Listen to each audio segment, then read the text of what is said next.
Apa itu DNS? Domain adalah sebuah sistem yang mengubah URL website ke dalam bentuk IP address. Tanpa DNS, Anda harus mengetikkan IP address secara lengkap ketika ingin mengunjungi sebuah website. Sebagai contoh, IP address tersebut adalah dari IP address Google. Fungsi DNS. Yang pertama, meminta informasi IP address sebuah website berdasarkan nama domain. Yang kedua, meminta informasi URL sebuah website berdasarkan IP address yang dimasukkan. Dan yang ketiga, mencari server yang tepat untuk mengirimkan email.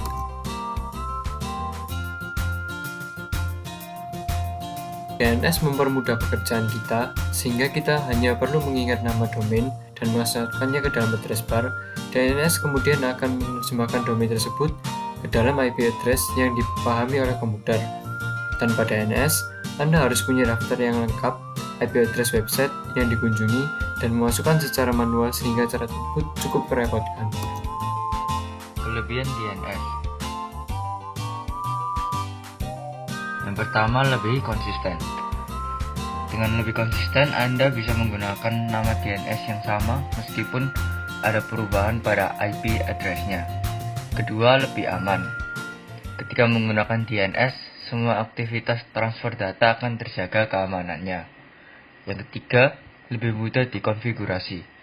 Saat terjadi kendala pada IP address yang digunakan, Anda dapat mengganti IP yang berbeda dengan cukup mudah, yaitu dengan melakukan update data pencocokan DNS dan IP address.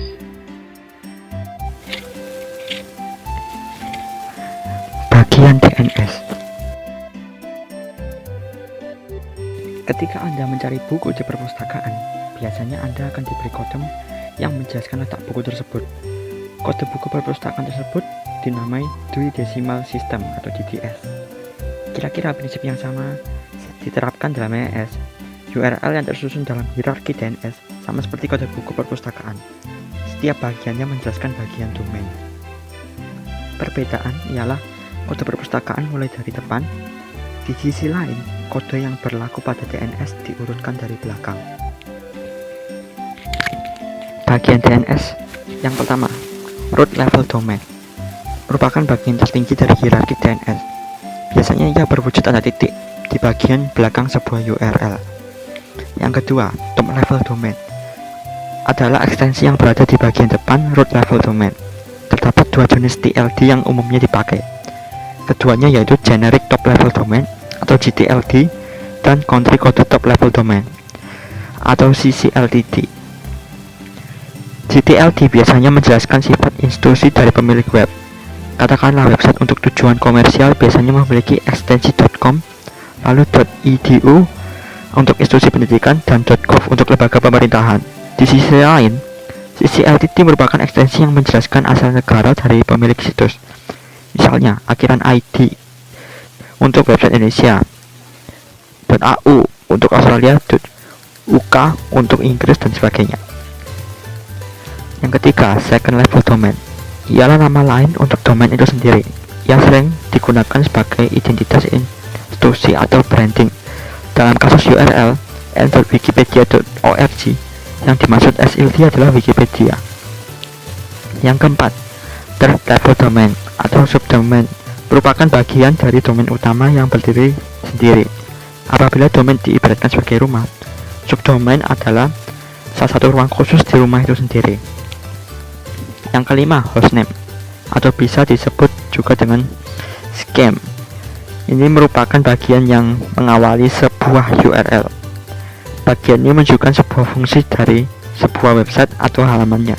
Contoh paling banyak digunakan yaitu HTTPS atau Hypertext Transfer Protocol Secure. Cara kerja DNS.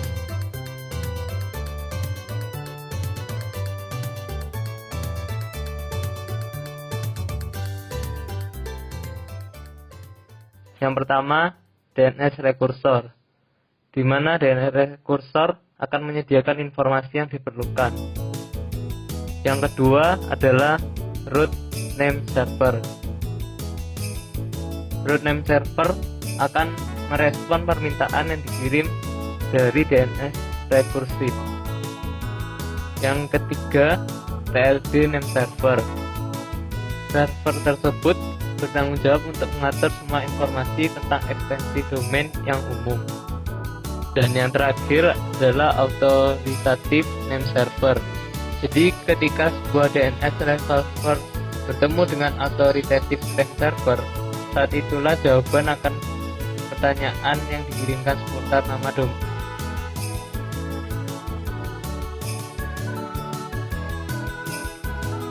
Macam-macam DNS populer.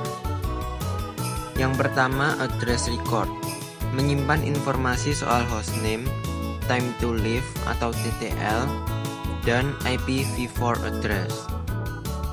Yang kedua, EEE record, menyimpan informasi hostname dan hubungannya dengan IPv6 address.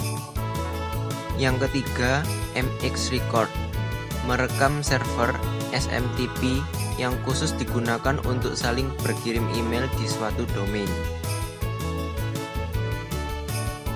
Berikutnya CNAME record, digunakan untuk meredirect domain atau subdomain ke sebuah IP address. Lewat fungsi ini, Anda tidak perlu memperbarui DNS record. Berikutnya NS record, merujuk subdomain pada authoritative name server yang diinginkan. Record ini berguna jika subdomain Anda di web hosting berbeda dengan domain.